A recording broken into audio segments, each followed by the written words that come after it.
Hello, today is August 28th, 2022. It is a Sunday. You know what that means. It's time for another episode of Misfits of the Galaxy, a vlog series where I ramble and amble about my thoughts and ideas about running a 5e based space opera for my fellow members of the Isle of Misfit Rolls podcast group. If you haven't heard of us before, I'll put links down below. We have transitioned over to Twitch live stream format, so you can consume our content in multiple medias now.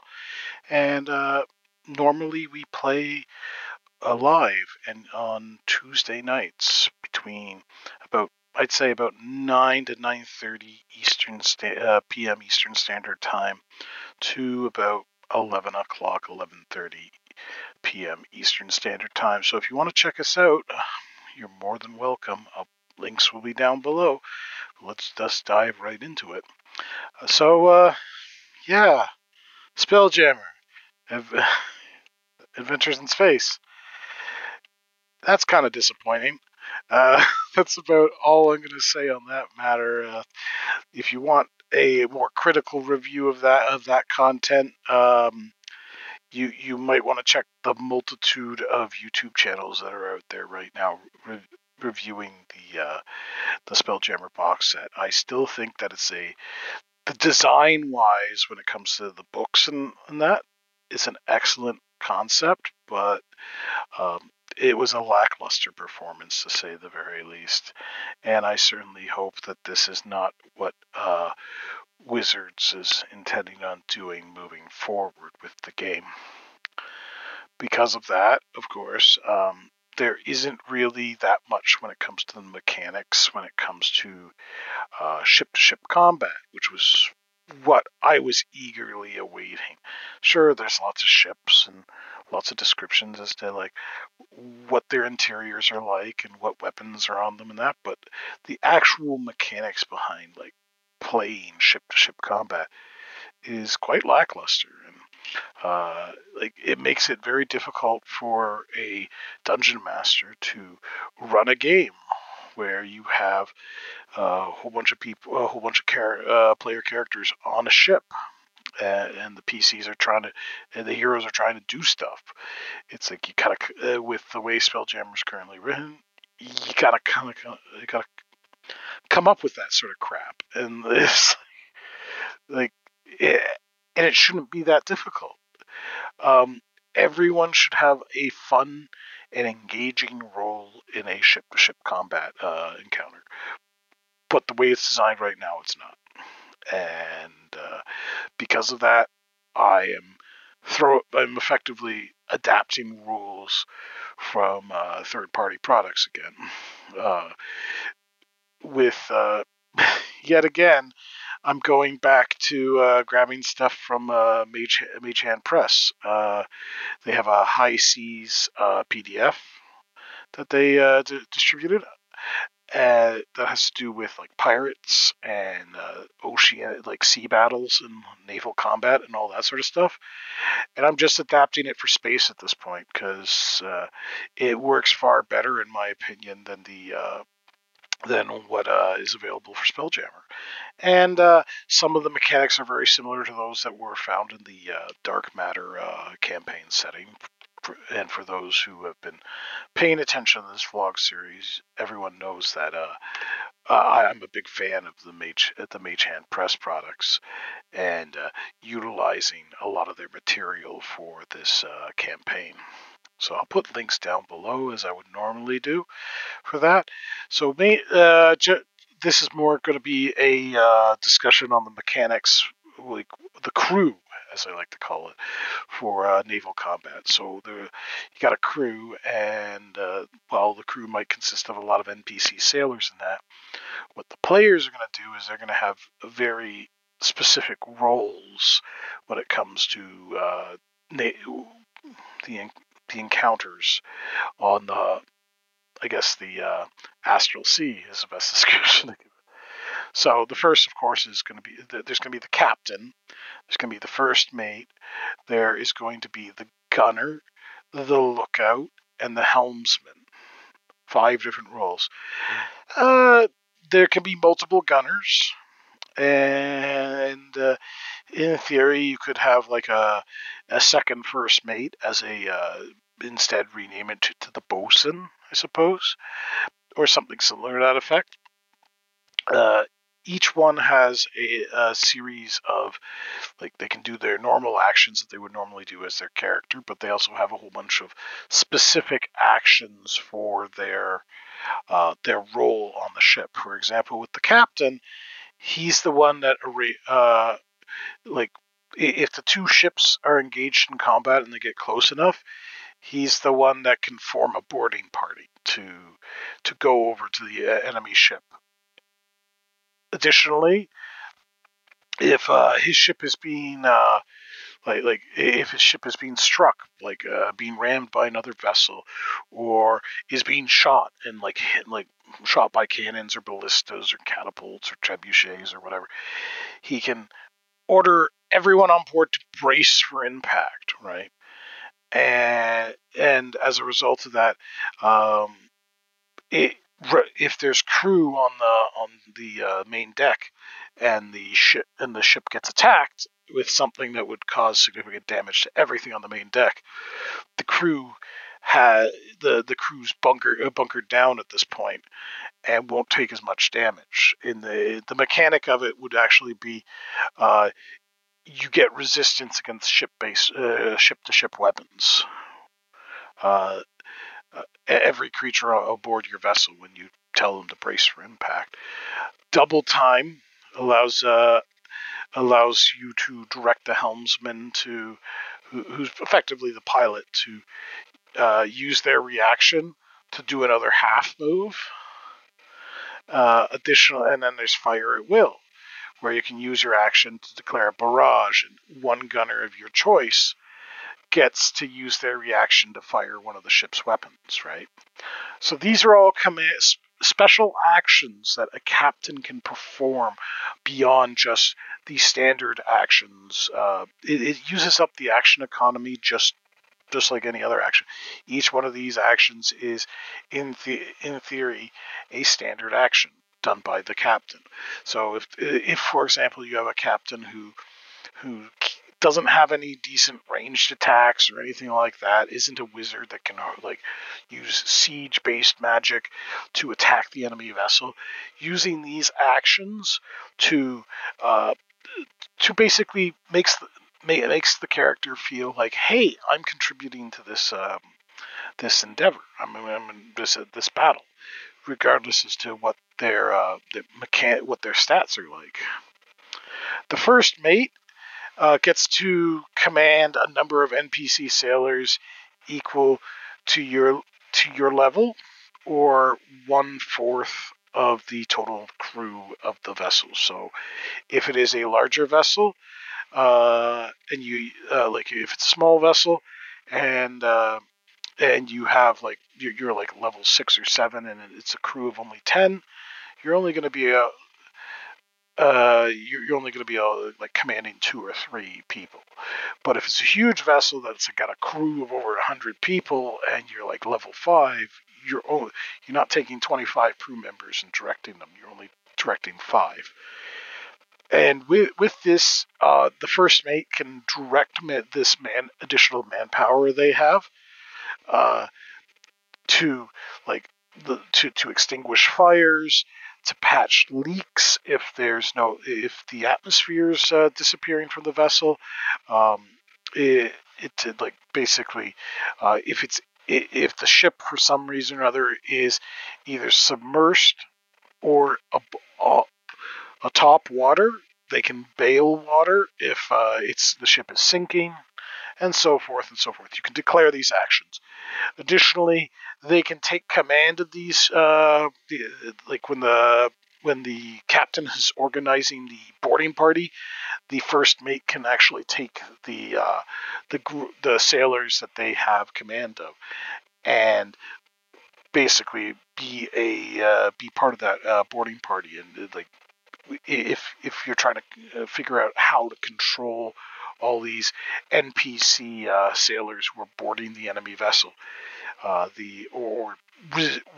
repelling the enemy from invading your vessel, the first mate having command of them is a good way to do it and achieve that.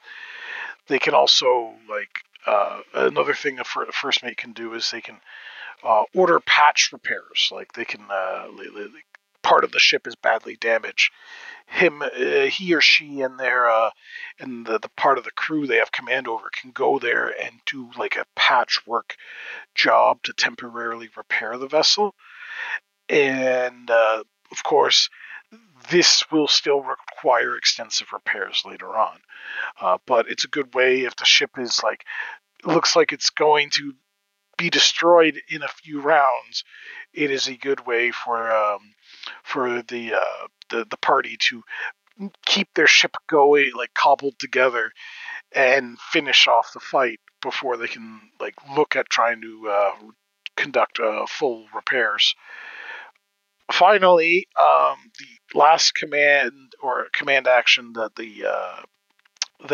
the first mates have is something called heave ho. And heave ho is you can give an order and make people perform an action hastily with the assistance of your additional the NPC sailors under your control. You need at least 6 of them under your control to do these. But for example, they can they can reload the guns or ballistas or trebuchets for the gunners so they can fire again.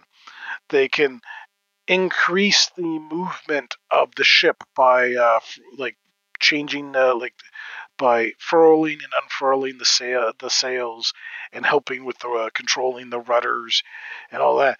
Additionally, like I said, they can run around and like they can put out fires and I've already described that and bail water and do patches and the like.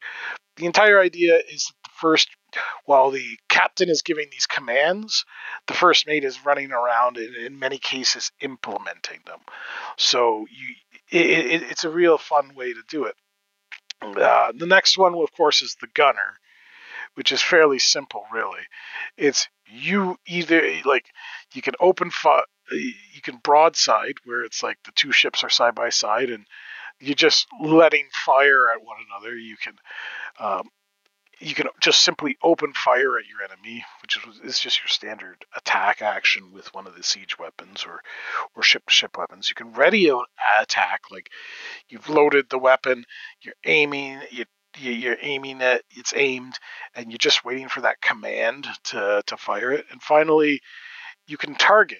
You can do a targeted attack, which is you're aiming for a specific part of the other enemy vessel. Maybe you're trying to take out their sails. Maybe you're trying to take out the enemy's siege weapons.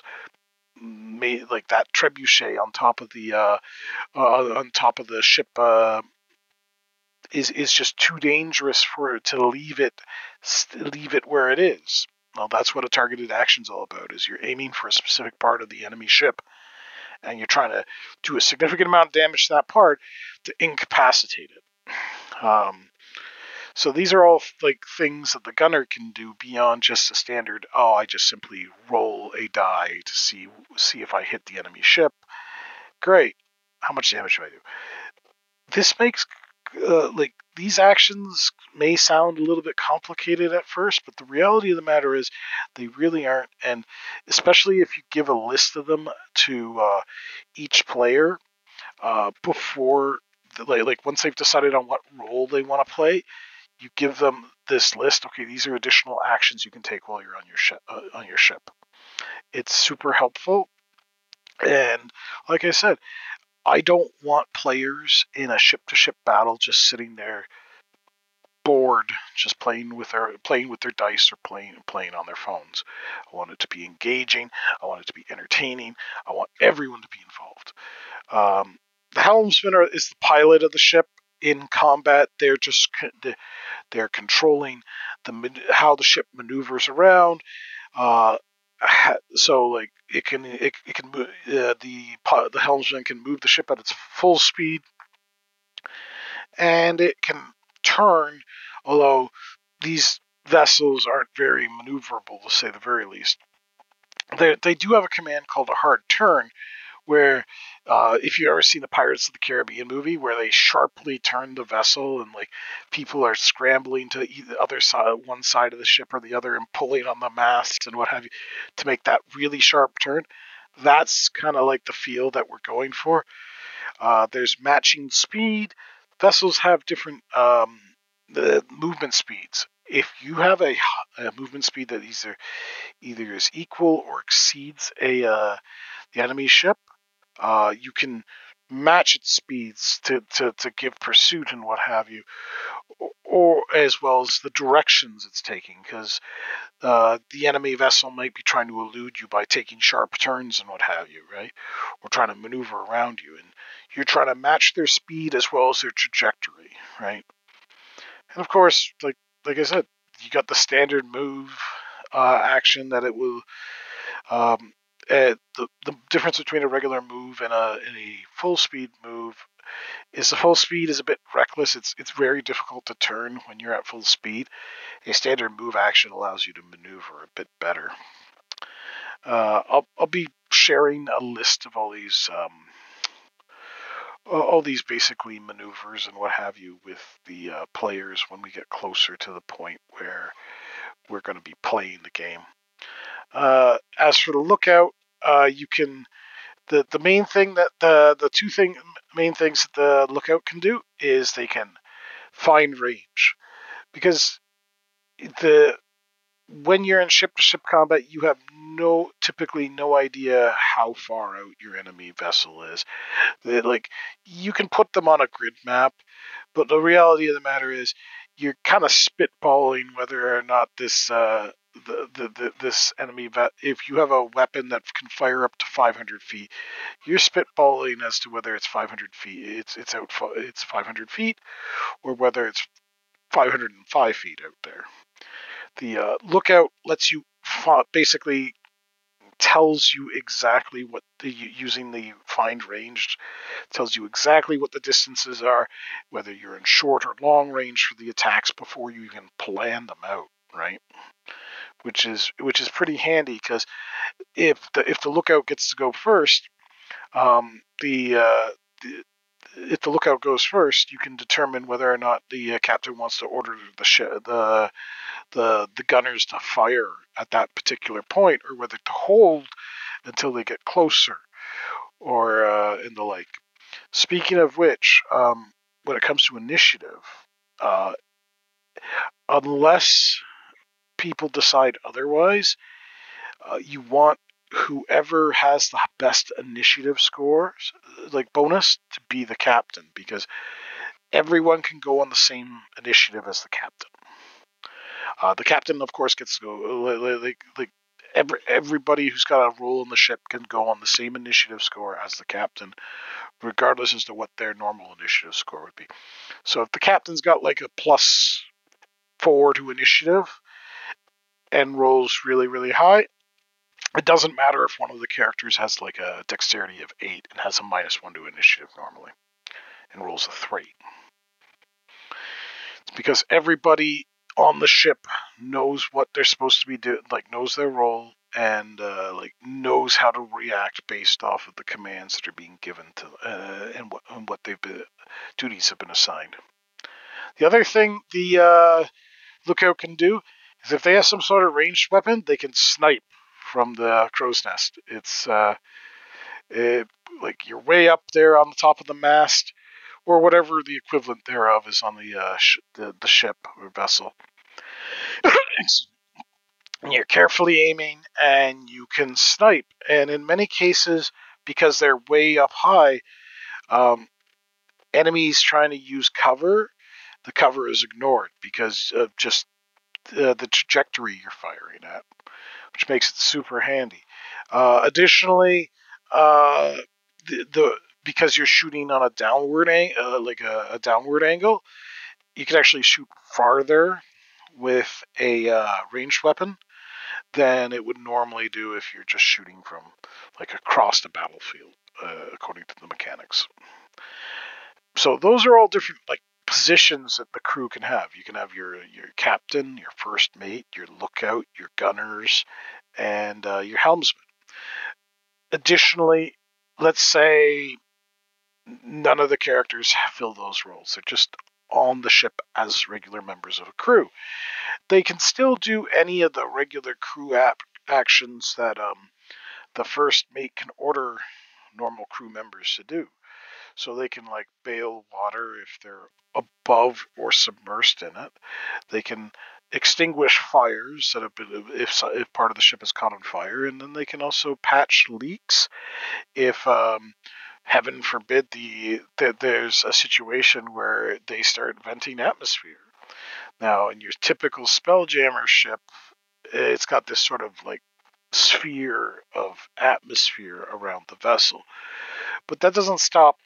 Um, that doesn't stop in some cases that sphere to being disrupted in some way or another, or a toxic element being added to it. Like what happens if a cloud kill spell gets cast, right? Or a stinking cloud, or something similar to that effect, or obscuring mist.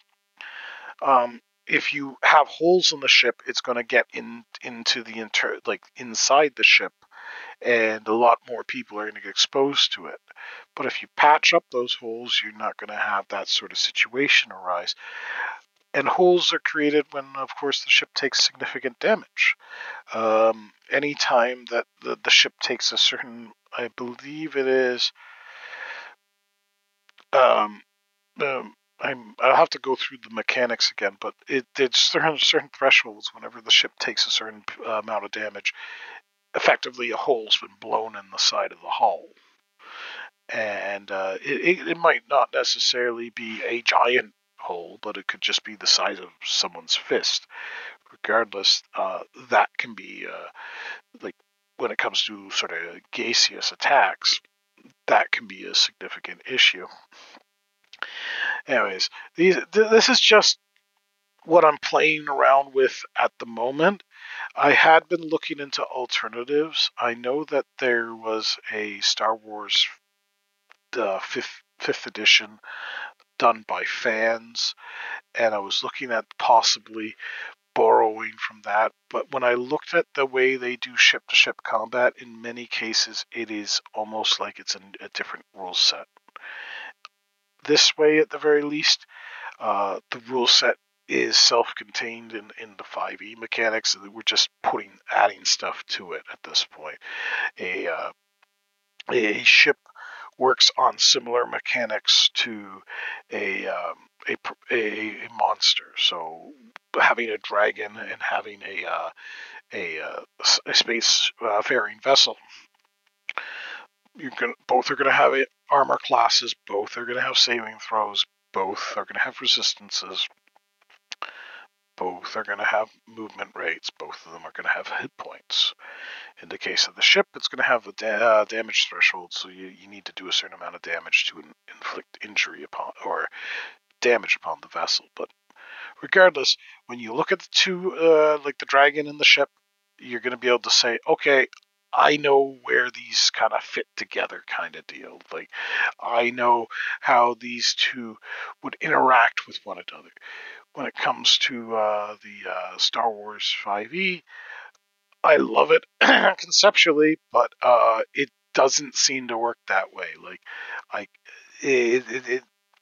starship combat is on a different scale and has its own set of mechanics to go with it.